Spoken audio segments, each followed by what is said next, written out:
Hello everyone, my name is Rachelle Mendoza. I'm a student attending Seattle Central College in the Healthcare Services Management BAS program. This is my capstone. I've titled it Thrive, Not Survive. And in going through my poster, the reasoning behind my title should come to light. Okay. So in 2018, there were roughly 38.1 million people living in poverty. Of that 38.1 million people, about 45% lived in deep poverty, which means they were living at or below 50% of the federal poverty guidelines. I also found that 88% of those living in poverty in 2018 had a maximum education level of high school diploma or GED. This suggested to me that having a degree is one tool that can be utilized to overcome circumstances of poverty and secure employment that can place a person beyond the federal poverty guideline threshold. I also found that 1 in 4 of the people living in poverty at this time were single mothers. This brought to light the understanding behind recycled deprivation, how children raised within the culture of poverty often lead lives that continue the cycle of intergenerational poverty, and this is something I really wanted to focus on. Taking a brief look at this graph here, here I marked how many people were in the were for the threshold in the household and the federal poverty guideline threshold for that number of people. So if we take, for example, let's just say a single mother with one child, that would be a two-person household. The federal poverty guideline comes out to 16,247 annual income threshold. And thinking about the 45% of people in the population living at or below 50% of the guideline, it makes me realize that every other single mother with just one child would have been trying to survive and care for their child with an income of roughly $8,000 or less. Having to navigate such a budget in today's economy seems tremendously difficult, which is another reason why I wanted to shed light on this issue. The Healthy People 2020 objective from the social determinants of health topic that I chose to focus on was SDOH 3.1, which aims to decrease the proportion of persons living in poverty.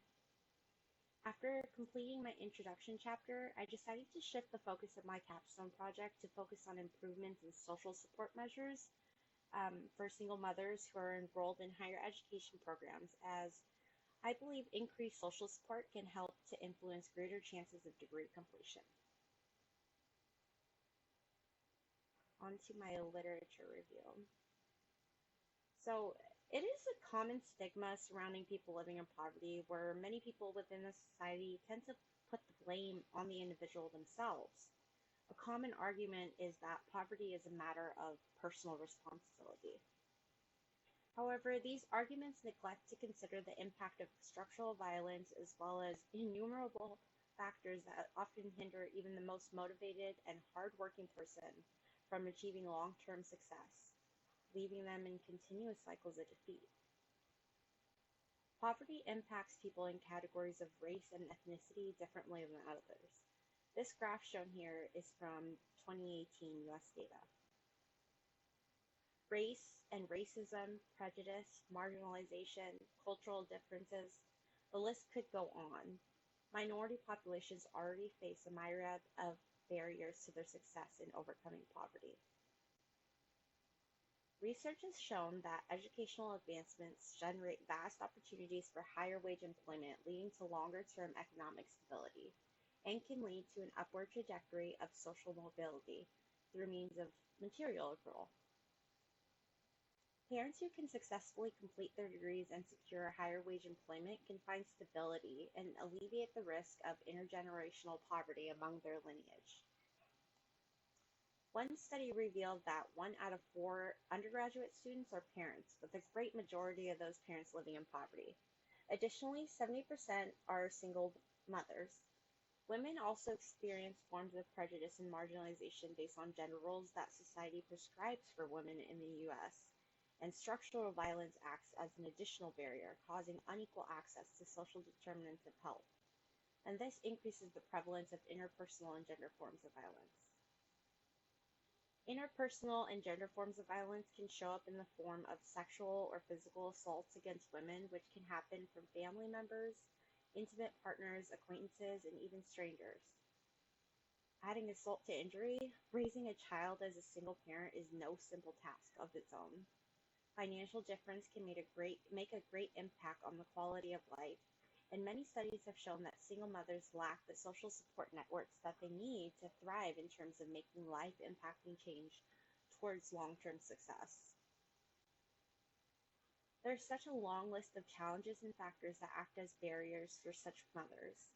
Challenges that not every other college student has to experience, and often these challenges can interfere with the mother's ability to remain focused on their academics.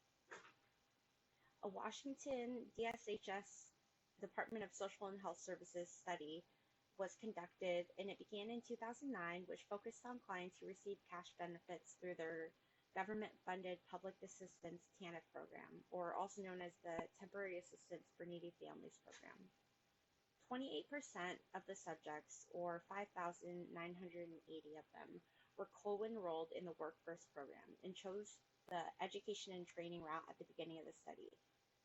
At the 3 years post-enrollment follow-up, the study yielded disappointingly low completion rates, with only 7% of clients graduating their programs. This, to me, suggests a need for greater intervention. I've outlined here some of the areas in which structural violence impacts the quality of social determinants of health, which are all in their own unique way, as well as collaboratively, they work to shape an individual's overall quality of life. This quote here I actually saw on Twitter, posted by Bernie Sanders, and it's an old quote from Coretta Scott King, but it really outlines how structural violence can show up and has shown up for decades on end, even when we're not aware of it. Those living in the culture of poverty are also impacted by inequities related to health.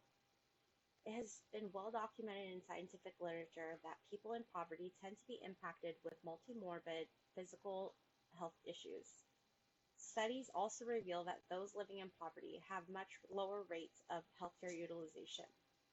A study by Quan Shin, Quan, and Quan from 2019 studied 6,296 low-income subjects and found that those who reported mental health problems showed high probabilities of severe psychological distress, including suicidal thoughts and limited functioning in daily activities. Those who reported having behavioral problems showed similar disparities, in addition to substance or alcohol dependence issues.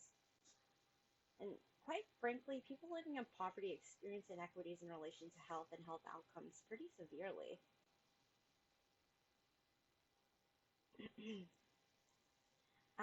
The requirements of this assignment were to look up theories on health behavior, and I selected the social ecological model.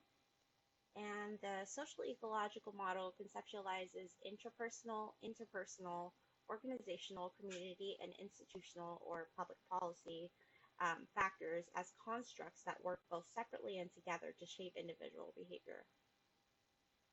Overall, an overlapping theme that revealed repeatedly in my research was that social support is necessary for single mothers to thrive and tackle barriers in virtually every aspect by which they are oppressed. A brief analysis revealed that there are many government and local programs that work to support individuals living in poverty by addressing barriers to economic success.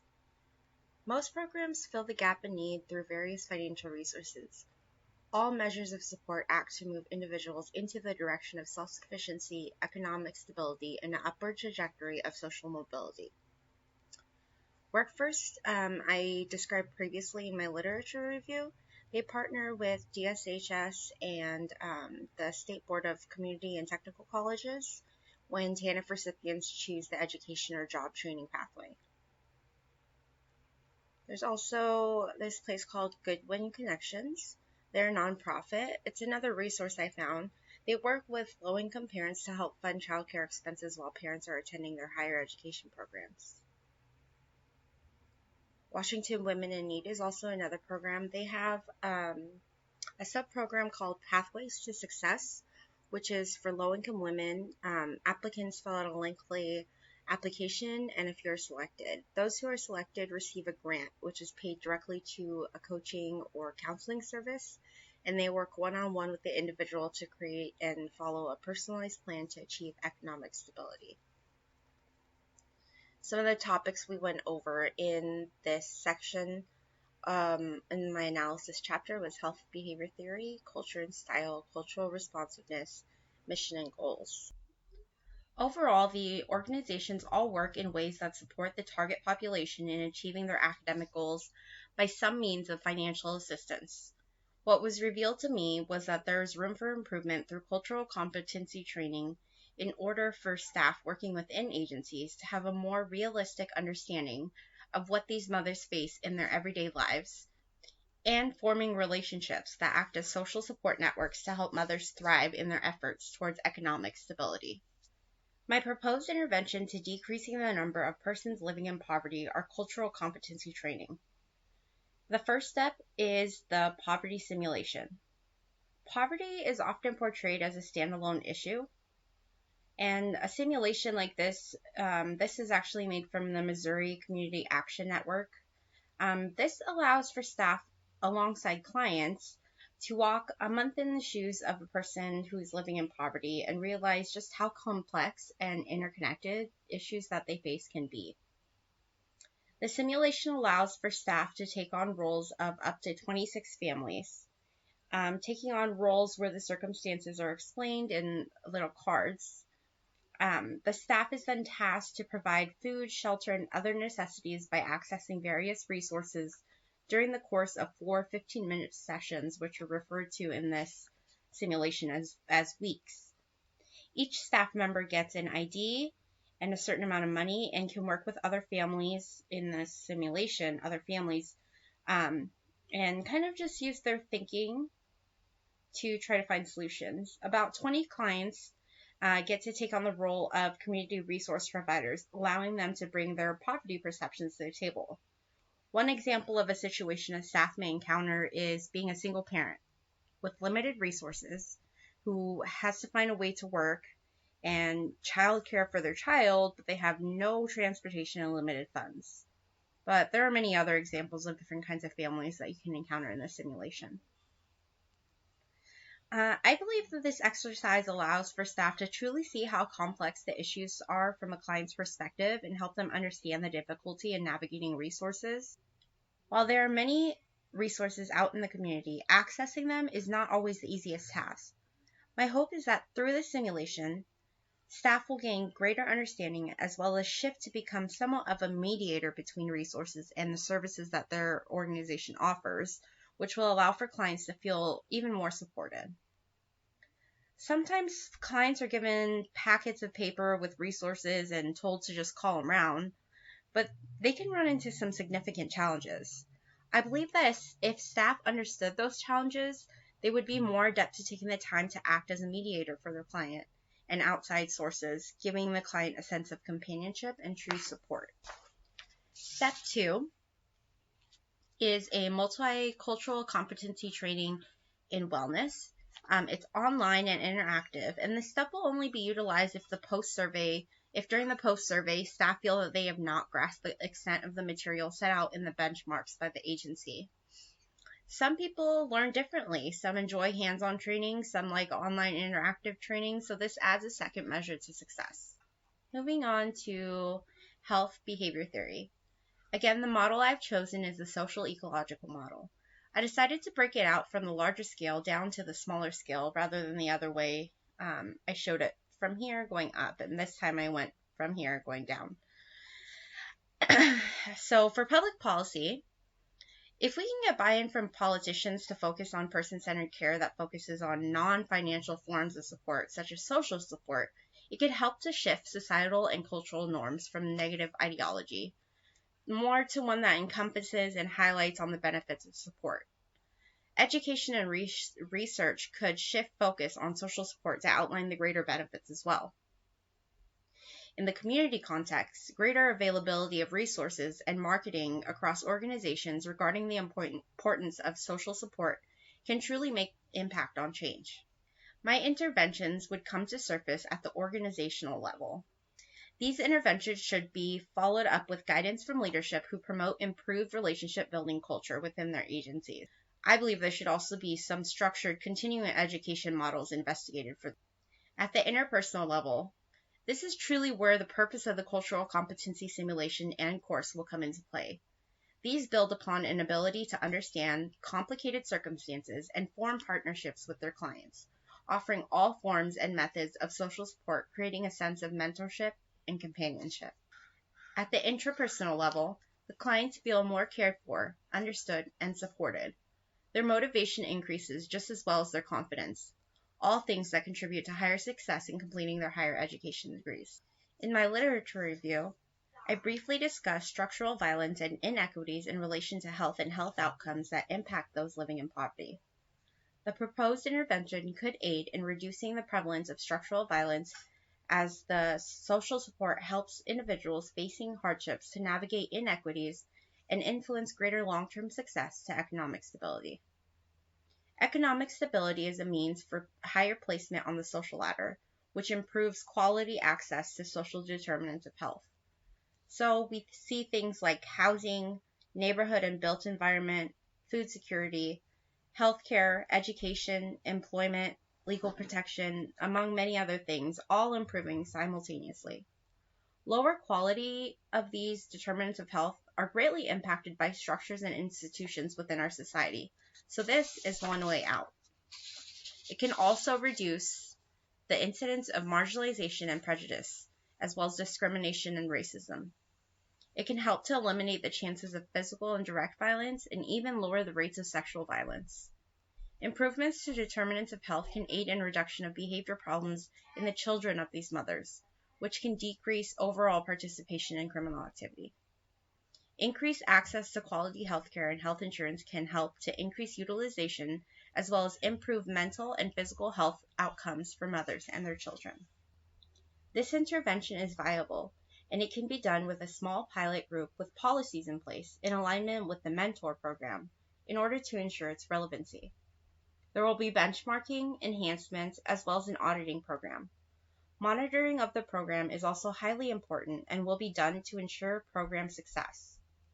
Measurement on the progress of relationships and overall graduation outcomes will be measured at quantitative and qualitative marks. Still, there are some limitations. Funding was one limitation that came up. However, if grant proposals are written in an effort to display the short-term expenses versus the long-term financial savings, not to mention the improvements to overall quality of life, there is potential to get political buy-in and allocate funding appropriately for this program. The costs for the program are not too extensive. If running the pilot program, a simulation kit costs $2,300 and accommodates up to 46 staff. The multicultural competency training, which is step 2, would only be utilized when the simulation is not enough, and that costs about $450 per person. Participation was another limitation. Staff must be open-minded and willing to participate in such cultural competency trainings. However, with most agencies working with vulnerable populations, missions often focus on the desire to help and generally recruit staff who also have a common desire to want to help. So this may not be as much of an issue as I initially perceived. In conclusion, cultural competency provides staff with the ability to see things from the perspective of the client and can help to open doors to greater relationship building, giving the clients a social support network that they are often lacking, yet truly need in order to be successful in attaining their goals. These interventions will act as a way to bridge the gap in need for positive social support networks, which can help them to be successful in their higher education degrees. Once graduated, single mothers living in poverty have the surest route to economic stability through securement of employment with higher wages, helping them to focus more on providing for and building deep connection with their children. Cultural competency and social support at the agency level have been outlined in this project to increase the likelihood of clients to achieving economic success, which can decrease the overall impact of structural violence and improve health equity. One last thing I wanted to show, and I actually couldn't cite this because I do not have like the actual information for it. I found it on Facebook, and I highlight this video not only in light of the social justice movements going on in current day, but it also outlines ways in which life circumstances can impact overall life outcomes. And I thought it really went well with my presentation. So I will play the video shortly, but I hope you enjoyed this presentation and I hope you enjoy this video. Thanks for your time.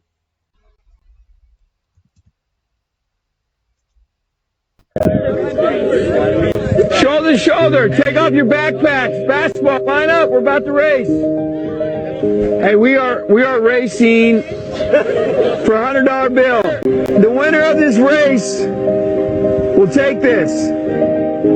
It's a $100 bill. Before I say go, I'm going to make a couple statements.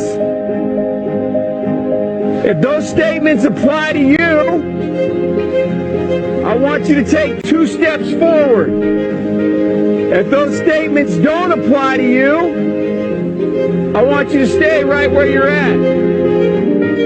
Take 2 steps forward if both of your parents are still married. Take 2 steps forward if you grew up with a father figure in the home.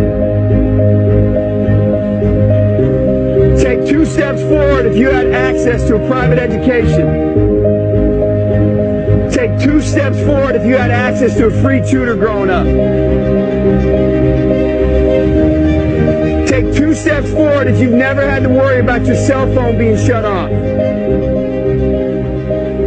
Take 2 steps forward if you've never had to help mom or dad with the bills. Take 2 steps forward if it wasn't because of your athletic ability. You don't have to pay for college. Take 2 steps forward if you never wondered where your next meal was going to come from. I want you guys up here in the front just to turn around and look. Every statement I've made has nothing to do with anything any of you have done. Has nothing to do with decisions you've made. Everything I have said has nothing to do with what you've done. We all know these people up here have a better opportunity to win this $100. Does that mean these people back here can't race? No. We would be foolish to not realize we've been given more opportunity. We don't want to recognize that we've been given a head start. But the reality is we have. Now, there's no excuse. They still got to run their race.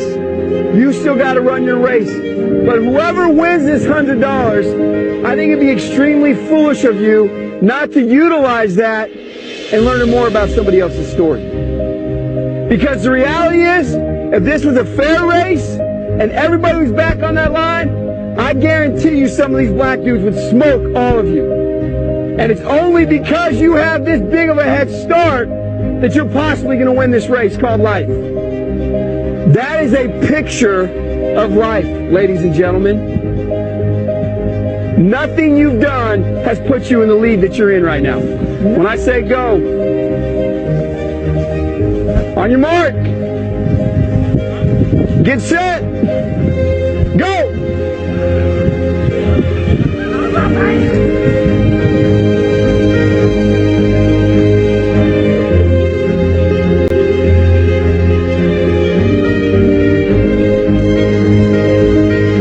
If you didn't learn anything from this activity, you're a fool.